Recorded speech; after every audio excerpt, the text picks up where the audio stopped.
ఇన్ని కష్టాలు పడి పండించిన పంట అంతా నాశనం అయిపోయింది. ఇక నేను వ్యవసాయం చేయలేను. ఇంత త్వరగా ఓడిపోతారా? మనం ఇంకోసారి ప్రయత్నించొచ్చు కదా. లేదు, ఇక నాకేమీ శక్తి లేదు. అప్పులు నష్టాలు అంతే అయిపోయింది.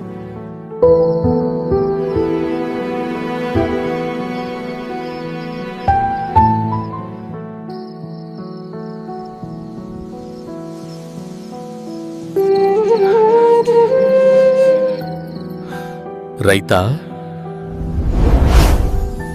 నువ్వు భూమిని వదిలేయడం నీకు సరైంది కాదు. ఎవరు మీరు?